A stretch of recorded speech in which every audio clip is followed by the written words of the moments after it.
Thank you all for making the time to join us on this Friday. What we're running is a 1-hour webinar, and I will welcome the participants in and the facilitators in a couple of seconds.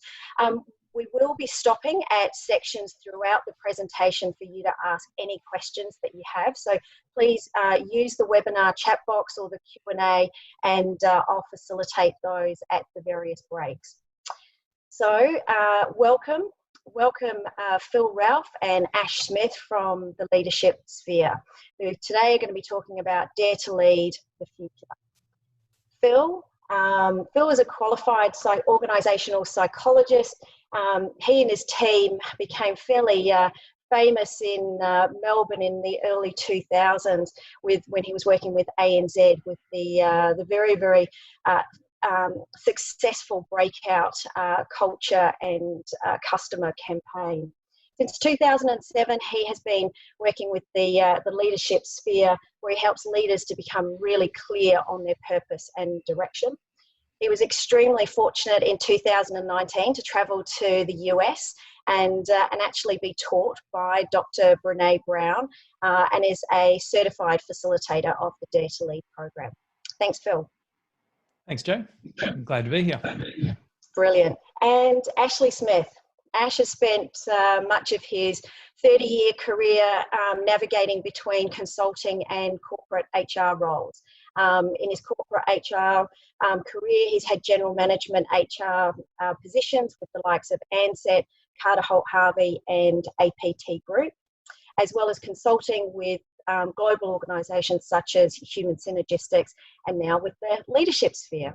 Hi, Ash. Hi, Jo. Thanks for that. Brilliant. Thank you both for joining us.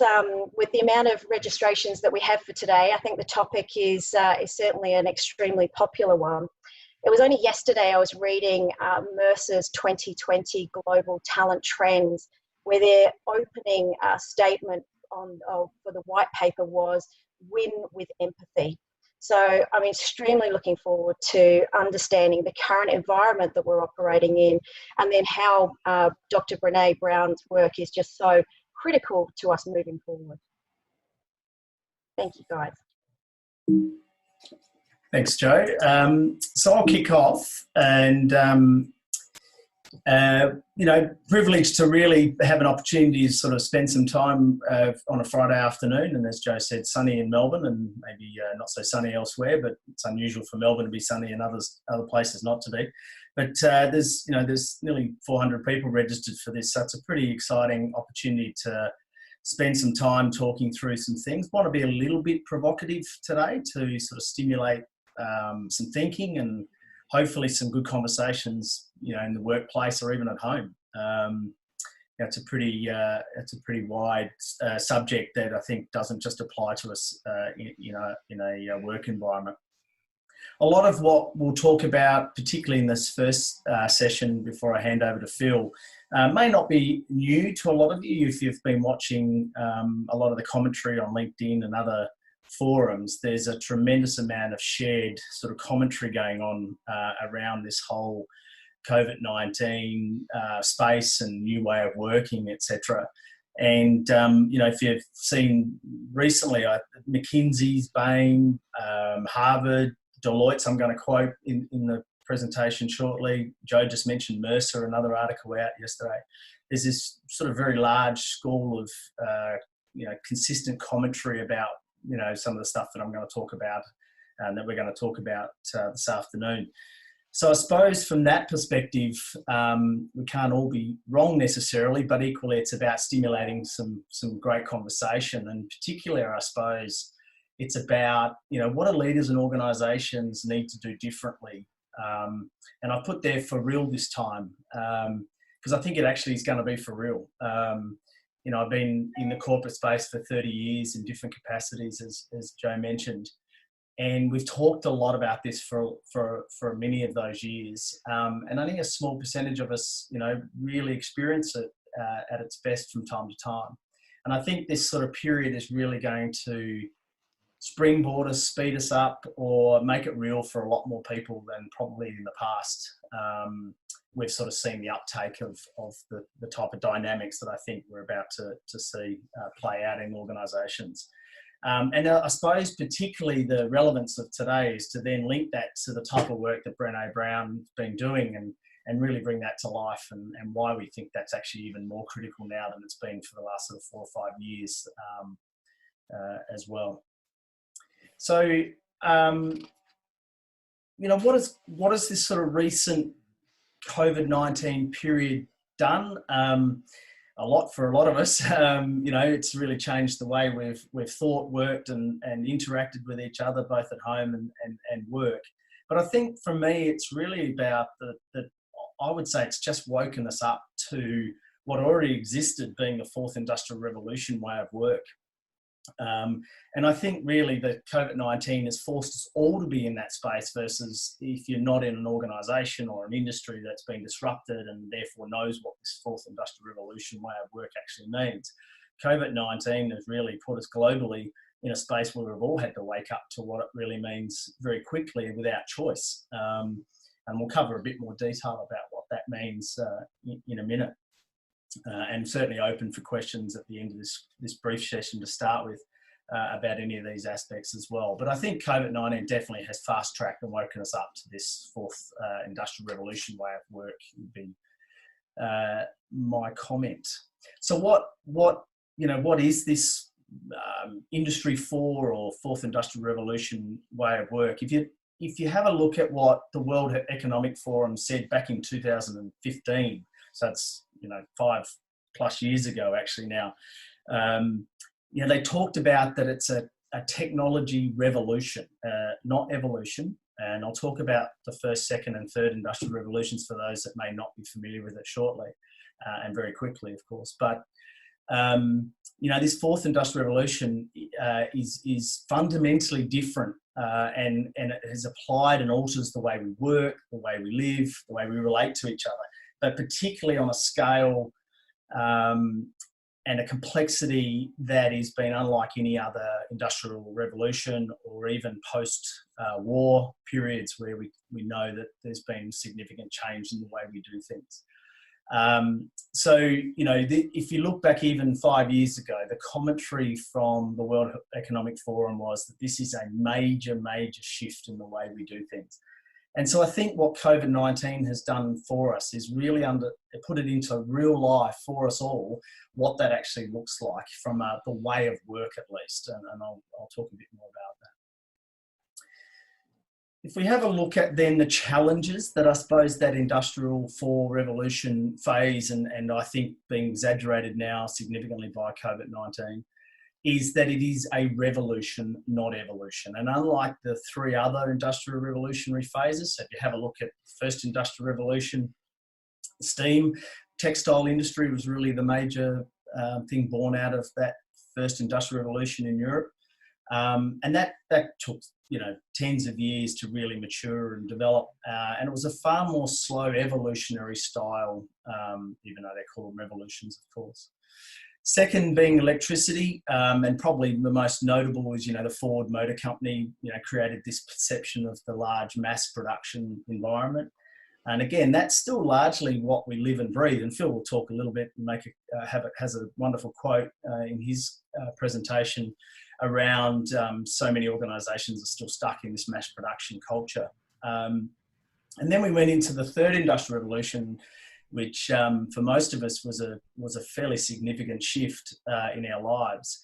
And that was an electronic or technology-based change. And that's sort of the reference there. The easiest way to understand that is the World Wide Web, Apple, people like Microsoft.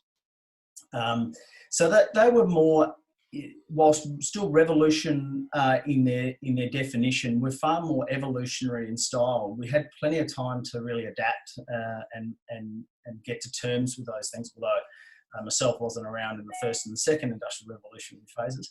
I'm sure most of you weren't. Certainly what we did experience in the third is what we felt at the time was this incredible speed of change. What I'm going to talk about in a minute is the fourth industrial revolution is 20 times the speed of change that the third industrial revolution was. And to that point, if you have a look at the second dot point, not Mercer, sorry, Deloitte did a survey recently of 1,700 C-suite leaders globally, and only 14% of them said that they were actually ready for the new way of work, being the fourth industrial revolution. Now they've been forced into it through COVID-19. I'm not sure any more are more ready than they were before. I think what we've been able to do is deal with the crisis side of things extremely well. I was in travel at the time that it all hit. There probably was not too many industries more strikingly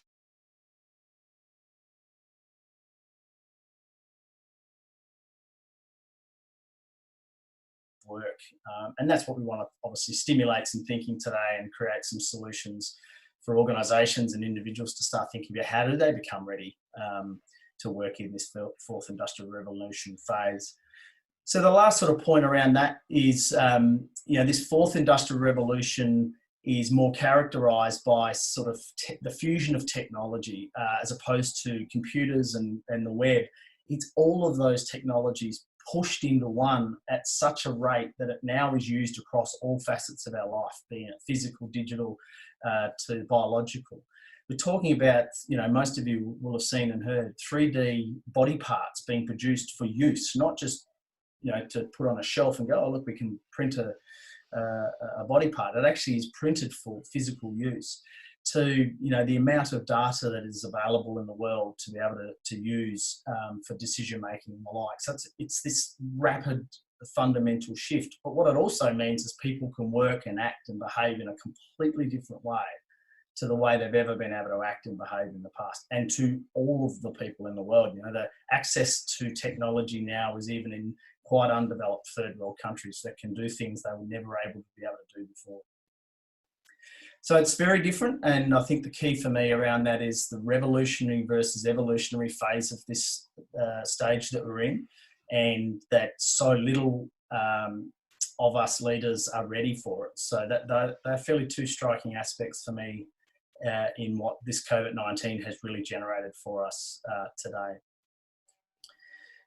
So that from the challenges, I suppose, to the more impact of this space, and in particular, I'll break it into sort of three areas, one being just general society, and there's hundreds of things that would be impacting our society. I'm just picking sort of three or four in each area, and then I'll talk about organisations and in particular individuals, you and I, and how it might be impacting us. So if I look at society as a whole, the data available to us now is scary. They talk about trillions of bits of data created every day.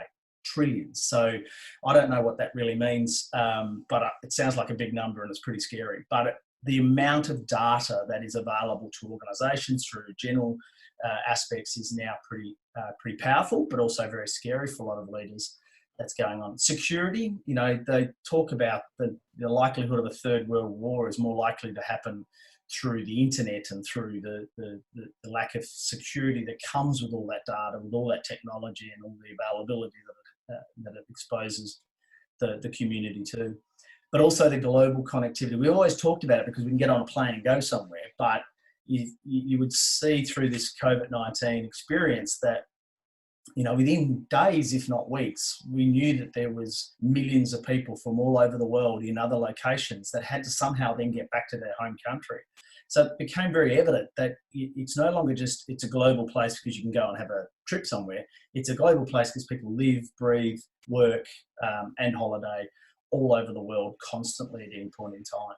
So the reality is we are now a truly global sort of entity, as well as the fact that we can just simply travel to another location. We do live and breathe in them. From an impact of an organisational level, I think this is probably, well, I'd imagine for most of us, the most relevant for today at least. I think if you sit back and think about society impacts, it's relevant for us all, obviously. But we're in roles either as leaders that can control directly these issues, or we're hopefully in influencing roles. If you're in, say, HR type roles, where these are the sort of things that are going to be very impactful for us on a day-to-day basis. The speed of change. So I mentioned briefly before, 20 times the speed of change to any previous industrial revolution the World Economic Forum refers to. So that doesn't scare us. I don't know what will, but that speed of change is very rapid. If you've been fortunate or unfortunate, depending on which side of the fence you've been on, where you've been in an organisation or an industry where things around you have changed rapidly, you'll know how fast this occurred. You need to be agile. So the responses to how you then change, you don't go from one fixed place to another fixed place. You need to go from possibly a fixed place to a place where you're learning to do things far more quickly and far more agilely. I'm not talking about the agile system or program as such, but the principle of being agile in your approach. And disruption is the new norm. So again, a small number of industries have had disruption to them. It's coming at an incredible fast rate. This is only going to speed it up. And it means that every industry and every organisation is going to have somebody out there that's going to turn it on its head and disrupt it. So it's the new norm. It's almost the word disruption is an old term because it's just the way in which it happens now. And finally, around what the sort of impact potentially on us as individuals, we're going to need to think about a different skill set that's going to be required. The sort of tactical and transactional type of work that I talk about, I think is going to be the sort of stuff that gets outsourced to the technology-based environment that we're in. And we're going to need to find ways to add value to that tactical and transactional work so that we're employed gainfully versus that sort of fairly repetitive type work. So I think the type of skills are definitely going to change. It doesn't mean we all have to be data scientists and computer geeks, but certainly the ability to take what happens from this industrial revolution and add some value to it and allow the tactical and transaction to be done by the more automated aspects. The way we work, going to a job 9 to 5 for 20, 30 years, I think most of that's gone anyway, but it certainly definitely I believe will be a thing of the past, and that we'll have very different hours of work, very different contracts, et cetera. But also equally, the power is more in our hands than it ever has been. So because of the data that you talk about in society and this globalization and the speed of which everything happens, we have so much information that we also have power. We don't have to do things we don't want to do. We see more, we know more, and we want to do more. So I think the power is also far more in the hands of individuals than it ever has been in the past through governments and organisations. So there's some of the impacts that I think are happening. And so probably what is different going forward in this industrial 4 world or post-COVID-19 world, before I sort of go to some Q&A, these are some of the things that I think we feel is happening now, and we can see with some of the clients we work with, is that they're getting asked that, the remote working's been proven. So there's no more sort of, you can put up an argument that, we don't have the technology, or we don't know how it's going to work, or we need to work at home, in the office. Well, we all got forced to work from home, and it's worked. So that remote working has been proven to work, and we're going to find it very difficult to wind that back in most cases. This whole trust-based leadership, for me is absolutely fundamental going forward. And Phil and I have been talking to organisations and teams for a long time around, if you don't build trust, you're not going to get anywhere anyway. But I think if you work through and understand what's happening now, if you don't physically sit next to them and talk to them, you're going to have to trust them that they're doing the right thing. I've had a couple of examples of stories where people have said that, leave your cameras on so I can see that you're working. That type of, well, I won't say leadership, but that type of behaviour from people who are running organisations and departments, it's far from trust-based leadership. So this ability to be clear about what the objective is that the employee needs to deliver and trust them to do that is going to be far more critical than setting a block of hours and a KRA and the traditional old 70s and 80s way of working is definitely going to be critical going forward. Again, to employed to do a specific job versus this sort of ongoing. Development needs to be done differently. So if we're in a development role, and again, any sort of leadership role, universities are going to be turned on their head. The disruption of, had to do a 3 or 4 or 5 year course and it's costing you $25,000 a year. It's been proven that methodology is now shaky because we can fast track self-paced learning online in 6-12 months, which is then going to not, request a price tag of $25,000, for example. So all these things are going to turn it on its head. So the way in which development's done, for example, may need to change. I don't think we'll ever lose the face-to-face for sure. Humans still want interaction and social connection, but we can fast-track a lot of the small stuff.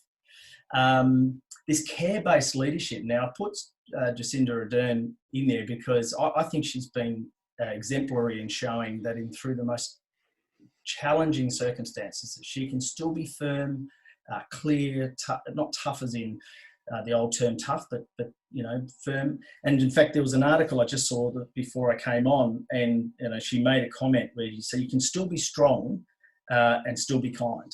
And there's a few other parts to that quote, but that last part, and I thought, yeah, you can be firm, you can be strong, but you can still be kind. And I think that care-based leadership is going to be fundamental. And a lot of the commentary I mentioned earlier about McKinsey's and Bain and Harvard and etc., they're all saying this. They're all talking about this care-based leadership, which obviously we would say Brene Brown's been talking about for quite some time now, and many, many others before that, to be fair. Leaders have to be better facilitators of the outcomes, and not this old management theory of I know all, therefore you must do as I say. And we've talked about getting that out of our system for a long time, but I think it's now going to be forced out.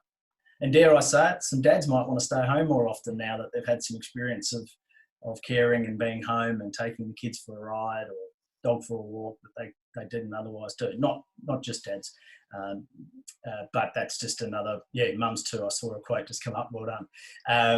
But I suppose, we historically talk about the old-fashioned dad doesn't stay at home. So hopefully this opens up to a little bit more of a mature diversity in the way we think and do.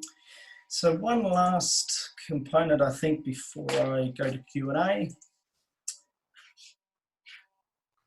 Yeah, so the sort of thing that I probably just captured here was, so the things that have got us here, in my belief, are not the things that are going to get us there. And this is a great opportunity, I think, for us to create a new story, either for us individually as a leader or as a human being in your life, or if you're an influencer of a larger group of people, this is a chance to create a new story for the organisation and the way in which you lead coming out, and use the excuse, COVID-19 did it for me, or to me. So I think it's a really great way of sort of creating your new story going forward. This is an opportunity that we can't afford to miss. So on that note, what I'll do is maybe hand back to you, Joe, for any Q&A that has popped up along the way that you think we should answer for the group. No, I think you've kept everybody enthralled, Ash. There was more just comments. Rebecca shared after 16 years of executive life in Norway, that she's saying that this is not new. And Susie is certainly communicating that wouldn't it be lovely for non-parents to also have better flexibility moving forward. So yes, definitely some very, very strong positive comments there. Great. Well, if there's any other questions that pop up from that first session, obviously Phil and I can answer it through the next couple of opportunities as well. Excellent. Over to me. Thanks, Ash. Fascinating overview. I think Industry 4's not only coming, it's kind of here, isn't it? And so being able to move forward and understand what that means for us is really important. So really delighted to be here and present some I hope some really valuable information. And I think as a bridge to what Ash was talking about, this quote is several years old now from Gary Hamel and Bill Breen, but it's still as relevant today as it has been when they first created it. Right now, your company has 21st century internet-enabled business processes, mid-20th century management processes, all built atop 19th century management principles. And I don't know how that rings true for people on the webinar or not, but we see as consultants a lot of organisations espouse, a high trust environment, and then we see the opposite occurring. So a lot of low trust kind of contexts. And management by Zoom, Ash, is a new way to manage. Apparently, just leave your webcams on. So whether it's that, whether it's management by Zoom or some other kind of rhetoric that we see in organisations, we really need to kind of move from that, I think, into a different way of being. And there are some great pockets of both community, organisation and sport where people are trying to change the narrative. They're trying to really write a different story. And this popped up recently. In fact, Brene Brown shared it, and it's from Steve Hansen, who's trying to change the narrative around mental health. So I'll just play that for us now. Can I add to that? Because I think, you know, it is a massive problem in New Zealand. And our biggest problem is that we don't give those people that are struggling the permission to say they're struggling. We think we have to hide it. And as a result of hiding it, it bottles up, and then it's like a big volcano, isn't it? When it gets too hot, it blows. And, you know, our job as parents, as work colleagues, is to support the people. But first of all, you've got to know that they need the support. And to know that, you've got to know your people. And then you've got to allow them to be vulnerable. And it takes a lot to be vulnerable, you know, because how people react to your vulnerability is either going to allow you to do it again or it's going to shut you down. So giving them permission, I think, is the key, and then letting them just be vulnerable. And, you know, it's no different in sport, families or work. We've got to do it better than we're doing it. So there you go. I think it's really interesting. Someone like Steve, who's, you know, was the All Blacks coach for many years, is really trying to put it out in the community and talk about the hard things, the things we don't really want to talk about.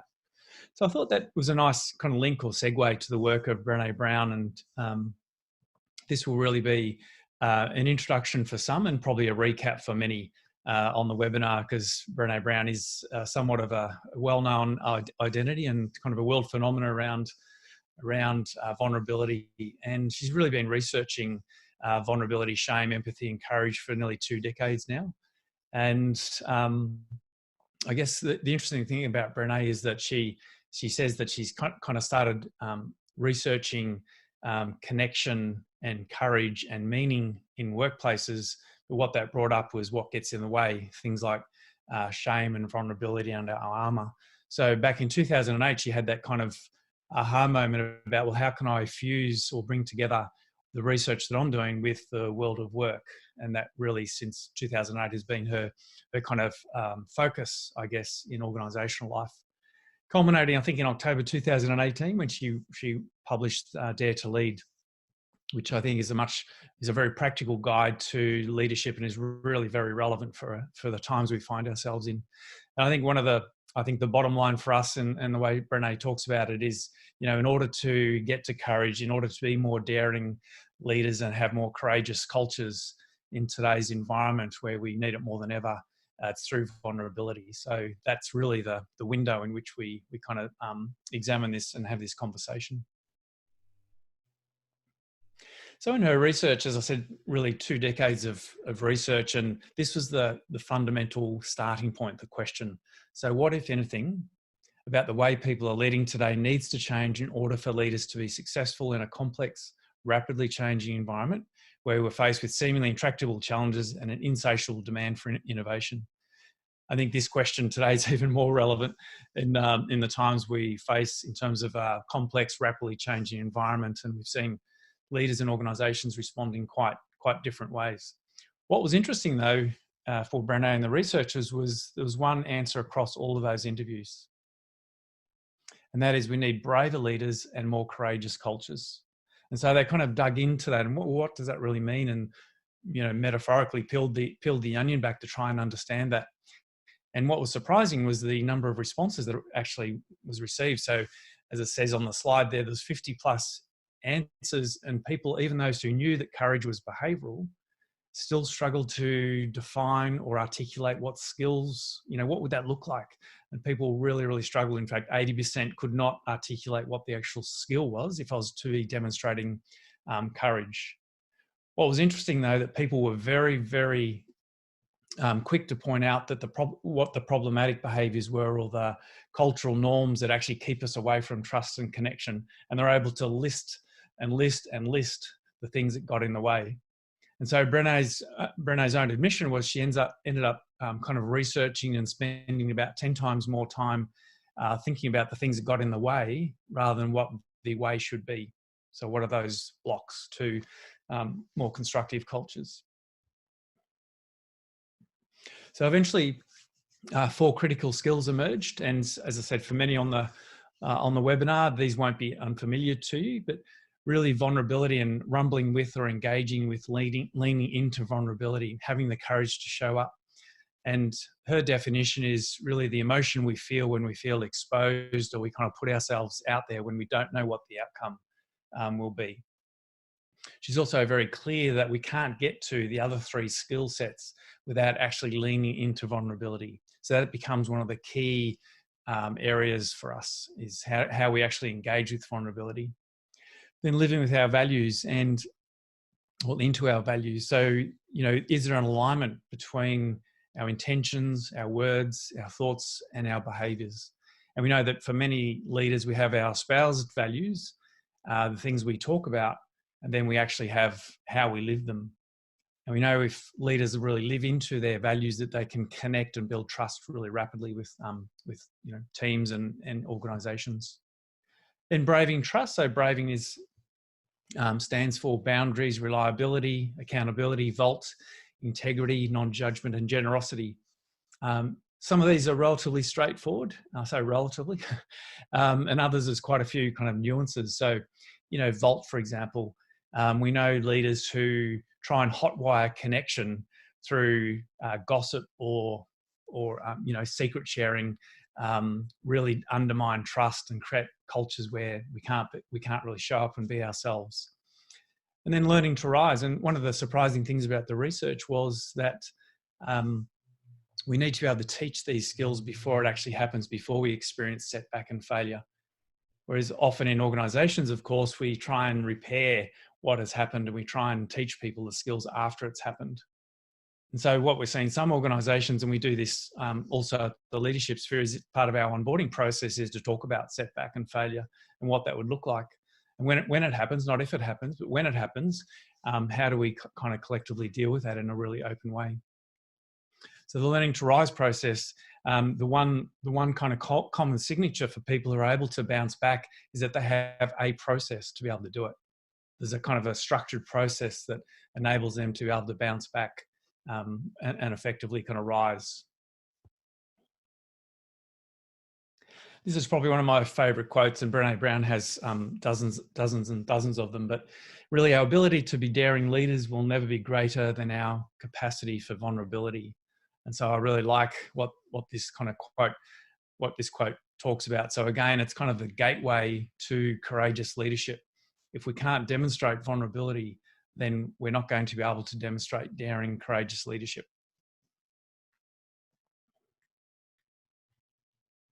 So let's dig into vulnerability a little bit more, given it's one of the threshold skill sets of the 4.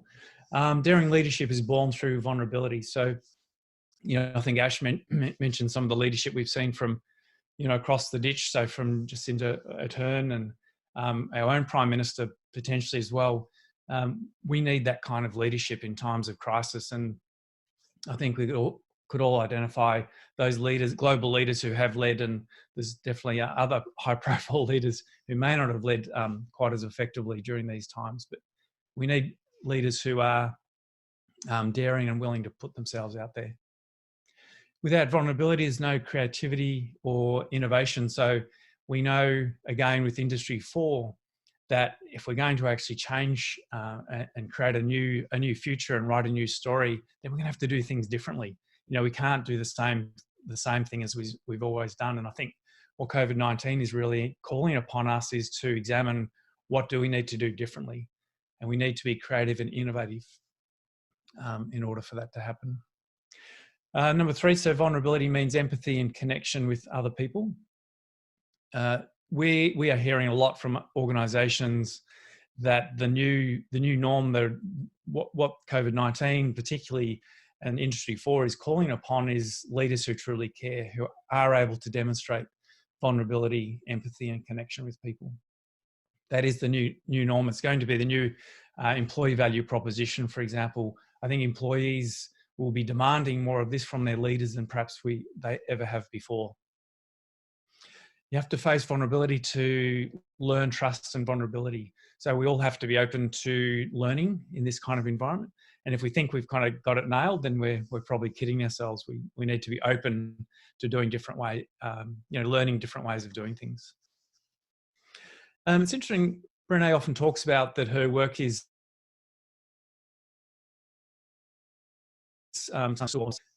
vulnerability minus boundaries is confession and manipulation. So vulnerability is not about just kind of spilling your guts, so to speak.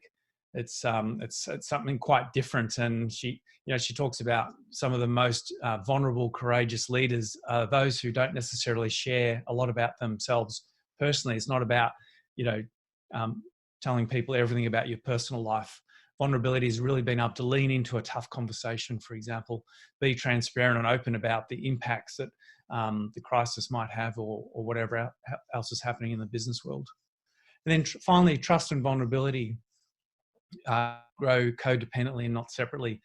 Ash and I and our colleagues think that this is really a great opportunity for the HR community, the OD community, to really be the heart of organisations and really start to lead, or not start to, but continue and amplify and lead this work in what it means to be a daring and courageous leadership in the new world.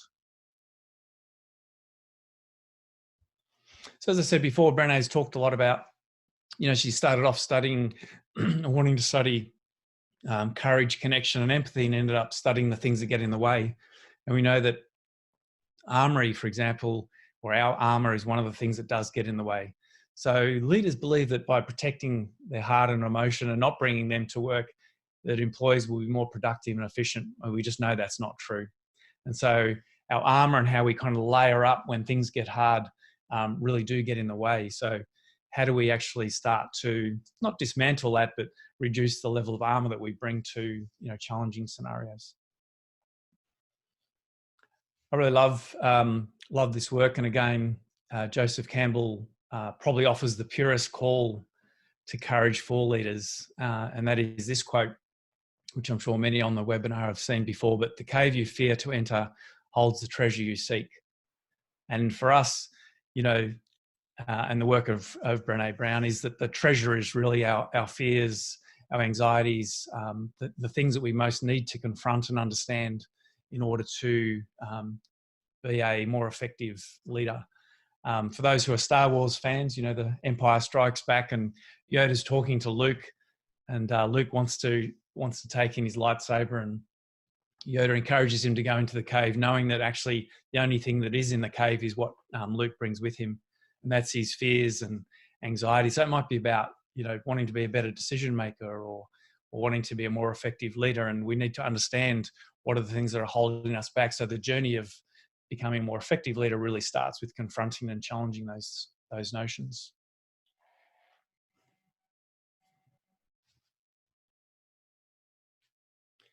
Okay, I might pause there as well, Joe, just for any questions that might have arisen. Yeah, there's lots and lots of comments that have been coming through, which is absolutely fantastic. There was an interesting statement made by Dana, who shared with both of the panelists and the attendees. Interesting that at a time of uncertainty, many leaders become more task-orientated and drive for results, stress-reactive at the expense of empathy and connection. It'd be great to hear your thoughts on that, Phil and Ash.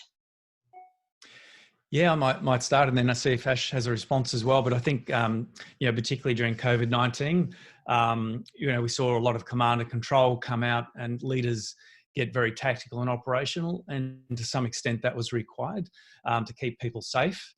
But I think what has happened is it's got to be an end. We have to be able to attend to the fears, the emotions, the anxiety, the stress levels that are happening. And what we're hearing is that, we're well and truly through the kind of honeymoon period of, working from home is fun. And there's a whole lot of heavy lifting that needs to be done by leaders now. So for me, it's definitely an end around that, and not gets consumed by the tactical or operational nature of keeping the business running. So I don't know, Ash, what's your perspective on that? Similar, Phil. It's an and comment as well, which is that I think, we probably did need to lean a bit more into the management of the crisis early on to get things done.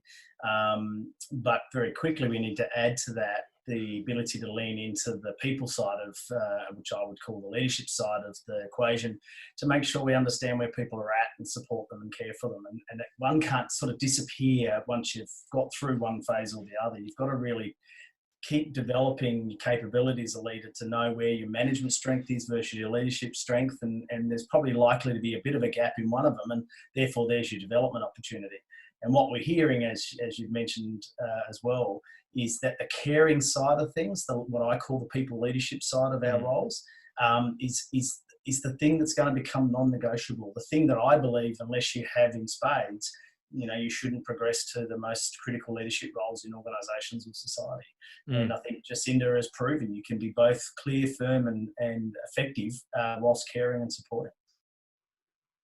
Yep. Thank you. We've got a question from Steve, who shared, unfortunately, the empathy and ability to lead people in this way is not common nor well understood, particularly in many older senior managers. It starts with self-awareness and honesty about where this type of manager is at. Fear and ego often stops this reality. Steve would be very interested in your thoughts on this comment. Yeah, well, I think Steve's spot on. And ego gets in the way of us kind of showing up as well. And I think that's what, the work of Brene Brown talks about in terms of our armour. And what our armour does is the perhaps misconception to protect ourselves. But really, I really love some of the quote that Susan Scott talks about in her book, Fierce Conversation. She effectively says, the very things that we're trying to avoid by not having real conversations, for example, are going to happen anyway if we don't. They're probably just going to happen at a time and place, not of our choosing, and the implication or amplification of that is going to be much higher, and the consequences will be much more costly. So the old school leaders, I'm not going to say thankfully they're slowly leaving organisations, but I'm not sure it's necessarily related to age. I see younger leaders coming through too, who sometimes mirror, the older leadership cohort. And I think we need to be really careful not to assume, and I'm not saying Steve was, but not to assume that the old school leaders are necessarily demographically old, because we have a lot of heavy lifting to do in organisations generally around that. But yeah, so I concur with everything Steve said, really. I'm just conscious of time. So what I think I might do is maybe throw over to finish the last section of your presentation, and then we do a larger Q&A at the end, if that will work for you both. Yeah, sounds good. Okay. So I've mentioned, we've mentioned a couple of times now about writing this new story, and Ash and myself really see this as a grand opportunity to grow and develop leaders who know how to build organisations that are fit for this new future, this new reality or new norm that we're hearing a lot about and we're talking a lot about. And so how do we build organisations that are safe, where people can show up as themselves, where the culture and tone allows, and in fact, as we've said there, amplifies human initiative, creativity and passion. And for us, that is the new story. That's the new calling for us as leaders. And how do we kind of support leaders to do that more effectively, to maybe de-armor a little, to step into a new place of leadership, one which is different, not just creating the past, because we know that's just not going to cut it, frankly. Organisations and leaders absolutely have to use this as an opportunity to kind of think about how to reset the organisation and think about what they're going to hive off, what they're going to keep, and what needs to be created in the new. And I guess so one of the ways we do that, the leadership sphere is this model is one of our signature models in how we think about this work. And for us, first of all, we have to understand the context. And so the context is really important, both at the organisational team and the leader levels. And once we understand that, we talk about the 3 C's. So getting really clear on where the organisation is now, where it has been and where it wants to go. then build the requisite capability around that, and not just vanilla kind of capability, but actually capability that's going to serve the future and be fit for purpose, fit for where the organisation needs to go. And then finally, contribution, which is really about execution and implementation of the strategy, and having leaders who can really drive that in a constructive, caring, compassionate way. And we know if we don't kind of focus on all of those three, then we're going to end up with one of the kind of impacts. So either benign impact, nothing happens; blind impact, so anywhere we end up will do; or blundering impact, where we haven't built the requisite capability. So we kind of end up perhaps damaging people, hurting relationships, hurting our clients or customers along the way. So that's kind of how we think about focused development, so we can support and develop leaders who are supporting and developing other people.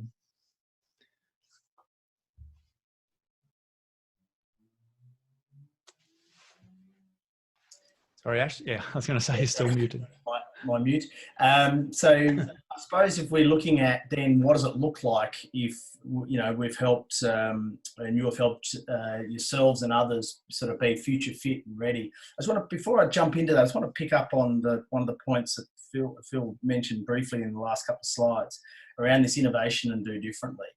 You know, the reality is that the COVID-19 situation has really fundamentally disrupted the way in which work has occurred. And I'm sure there's a lot of us, me included in many aspects, think that we'll be able to just sort of pull the pieces back together and we'll just get on as normal. I just don't believe that's actually going to be the case. And if that is the case, even if some element of that is true, innovation, creative thinking, safe thinking, making mistakes, doing things differently from a leadership level through to an organisational cultural level. If we haven't been able to do that well in the past, something has to change, something has to happen differently. And it's going to take, hopefully, a large sort of critical mass of influencers through HR type roles, really clever leaders who are moderately safe and sort of brave now to do more of it and hopefully lead and support people behind them to become the new wave of brave leaders. But this is a really great opportunity for us to really help people fast track that and really create the innovation that's required to come out of this and reinvent businesses, because a lot of them are not going to be the same. And that should be exciting, but equally very, very scary for a lot of us as well. So, and probably to that point, Brene talks around the fear, you know, the armour, the fear, it's always going to be there. So the thought of us becoming courageous leaders means we no longer have fear is actually rubbish.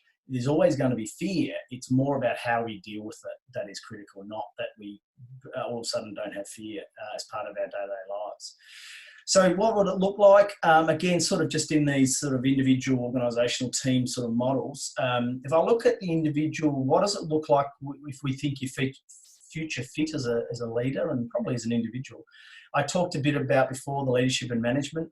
I have a belief over 30 years that you're not a leader or a manager. You're hopefully a combination of both. One is probably going to be a strong point and the other might not be. And there's your development opportunity. So you work on that area particularly. Some are a lot further away from where it needed to be and others are much closer. But that true caring component of what I call the people leadership can't be something you just dip in and out. It's going to be a critical component. And when I jump over to the organisational side of it, you'll see that Phil mentioned also, we think that your EVP, employee value propositions, how do you sell your organisation to people internally, as well as creating interest in coming to your organisation, that's going to be critical around that caring leadership. As a leader that's future fit, that is vulnerable, that is showing that they are prepared to put themselves out there, constantly seeking feedback, not once a year in a formal tick a box exercise, but you're constantly seeking feedback, informally and formally. That shows that it's safe to actually learn in the organisation. You don't have to know everything. In fact, if anyone thinks they're going to know all the answers going forward, well, you're a much better human being than the people I know, because we're all going to be making a lot of this up as we go. So therefore, being open-minded and learning is going to be critical. And so being able to show that constant human side of yourself as being humble and vulnerable. And I then talk about examples of put your learning agenda up so people can see that you're putting yourself out there. I think some of the other characteristics of future fit leaders is they're not always in control. And I think the crisis part of this, it's been okay for managers and leaders to be in control in the short term, but I think they're now going to let go and allow others to take the lead of the appropriate things, and for them to sit back and really be the influencers and the guiders of outcomes, as opposed to the dictators and developers of all things outcome driven. We've always, certainly in my time, talked about that leaders have got to be the role models of these behaviours. Well, there's no more excuses around this anymore. We have to be absolute role models of these values and behaviours, but not only internally. I think the customer side of things, customers and staff have seen the way different organisations have handled this, and not all of us have handled it well. And so therefore, the way in which we handle moving forward, both internally and to customers, is going to be critical that the leaders role model that type of behaviour that we want to be judged on.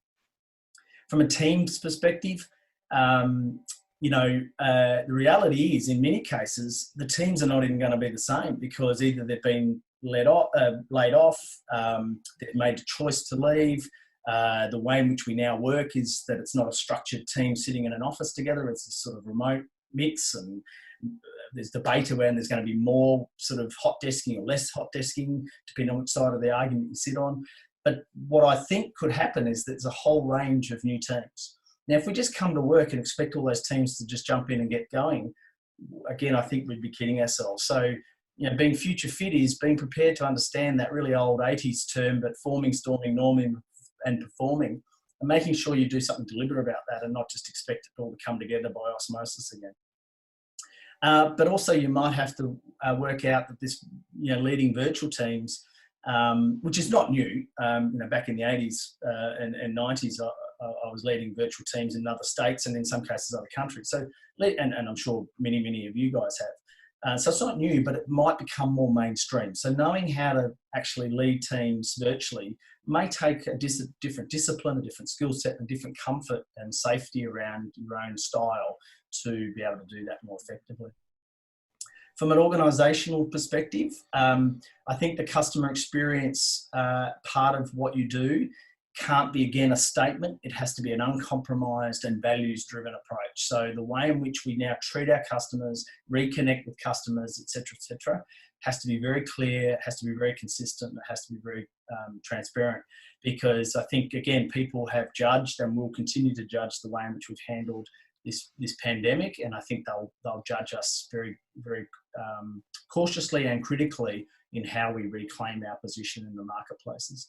So the consistent commentary, again, we're seeing from the sort of global leading consultancy companies and our own experience with organisations very recently, is that this thing of what is now your purpose. It doesn't have to have changed, but be really clear around what your purpose is. Strategy is going to change. I'll talk about that in a second, but what your strategy is, and then your vision. Create a bit of a connection for people as to why am I going to come back to this workplace and be passionate and connect. Is going to be more critical than ever. I think we always used to do it because it was something that we knew we had to do. I think connecting people to your purpose, what's the roadmap, what's the goal if we get there going to look like, is going to be really important to re-engage people into the new world. Everyone's going to be a bit scared of what it all means. So more clarity and less clarity, I think, is going to be more important than it probably was in the past. The other constant commentary, and I've always been massive on this, the amount of times I've been asked to rewrite values, and I go, why? What are you going to do with it? Stick it on a wall? Just behave them. Work out what they are and just behave them. These values are going to have to be real. They're not going to be words of aspiration up on a wall that eventually one day we're going to live these values. No, they're going to be things that are real today. I think your EVP, employee value proposition, the absolute strength is this wellness program approach. And that, in other words, not just through the crisis period and not just in the recovery period, but actually forever. To be able to say to people that we've got your mental, physical and overall well-being when you're 8 to 10 hours a day, 5 days a week in many cases, part of our lives, we actually have a responsibility to make sure that I've always set a goal as a head of HR that if you work for us, you go home in better shape than when we got you. Not sure I've ever got there fully, but as an aspiration, that's absolutely got what it's got to be. And I think if you're trying to retain and attract people, if that's a big centerpiece of your strategy as an organisation, not a HR department, as an organisation, you're going to go well. And to reinforce that, I suppose, I would say that as part of the new world, If leaders don't have 50% of their success factors and remuneration connected to employee engagement, employee performance, employee satisfaction, we're kidding ourselves, because it just simply won't be the equal equation to good strategy and good action plans to good culture and good engagement. If you don't have those two things 50-50, then again, you're playing more to the old management style than you are to this new caring leadership combination of both. So in my view, if you can influence, 50% of your success has to be based on the employee side of running a business, as well as 50% of the way in which we do the running of a business. This flexible work environment, we've wanted to hang on to this ability that it's this unique thing. The reality is it is the work environment going forward. It's not a part of a new flexible, it is just the environment. If you can get, half or 2/3 of your employees back in the way we used to work going forward, you're remarkable. I suspect a vast majority of people won't even accept it. They won't come back to it, and hopefully organisations will realise they don't need to even try to do that. There's this huge economic benefit of actually now using the technology of the Industry 4 environment that's been created for us, and that we've seen through COVID-19 we can actually deliver on, and let it happen. Less office space, less traffic, less time on the road, more time actually doing things that are effective, flexible arrangements for people to have their life, be able to still get the outcomes of work, but did it when they needed to, and when both parties needed it, not just because it was 9 to 5, clock on, clock off. We're definitely for a major reset, aren't we, Ash? Correct, yeah. And we won't have choice in many cases. There'll be a lot of people who will actually just happen. Yeah. So probably on that basis, I think it's time to sort of hand back to Joe and the audience for some sort of Q&A of the whole preso. Thanks so much, Ash. There was a comment listed a little bit earlier about the learning to rise back after setbacks. So if I could just ask you to comment a little bit further on that. The comment was, can you share more on the learning to rise to get back after a setback or failure? This is a safety net that can be critical to understand before we are willing to risk being courageous. I might, I'll put in the terms that Brene Brown uses, and there's a huge broader context here, and Ash mentioned, wellness programs, and so all of that's almost a given. But if we think about the learning to rise or rising strong process, which actually came from an earlier book as well, the first part is, the reckoning piece, and the reckoning piece is really being able to understand the story that we're telling ourselves, and really be able to understand why we're being hooked by particular emotions. And that is probably, going back into the cave and examining what are our hooks and why is it hooking us, and why are we responding. As Ash said before, that fear will always be present. In some of the interviews, the daring leaders didn't say they weren't afraid. They said we're afraid all the time. It's how we respond to that fear. And then the next piece is the rumble, which is actually testing your story. The story I'm telling myself is, but what's the reality? What's the truth? And what's the delta between those two? And then finally, the revolution. So the third R, the revolution is really about what are you going to do about it? How do you make it a practice and learn to be able to rise, in the face of setback or failure, and write a new story, a new daring story for yourself in the future. So I just sort of canvas what could be a very long answer in the broader kind of context in how Brene Brown might describe that learning to rise process. Yeah, and maybe also not trying to do it all on your own, to find a support and a confidant or the like to help you along the way. It's not something you have to do on your own, being prepared to talk to people about those vulnerabilities and getting help. That's great, thank you. Another question, how do you think some of the industrial agreements and positions taken by groups will impact a leader's shift in being constructive and caring? Yeah, look, I think there's a lot to play out in the whole industrial agreement side of things, and I'm not sure quite yet where that's going to start or how that's going to start. I suspect what's going to happen is there's going to be a whole lot of organisations taken through the courts over the next few 6 to 12 months for breaches in how they've implemented some of the changes, and that's going to create a whole lot of new conversations around, well, what is the new way of work, and therefore what's the new industrial standards that need to apply. But I think we've all got to be careful not to allow this situation to sort of allow us to sneak in some poor practice. That again, that's part of great leadership and courageous leadership to realise that what's fair and equitable for all parties under tough circumstances for employers as much as employees. But I think it's probably going to come from a place of some legal claims that is then going to reset some boundaries of industrial agreements going forward. So it's probably not going to happen immediately. I suspect it's a 12-month off thing where we'll start turning our attention to those types of issues. Thank you. Gavin asked, how do you work with a command and control board which doesn't believe in the leadership approach that we're discussing today?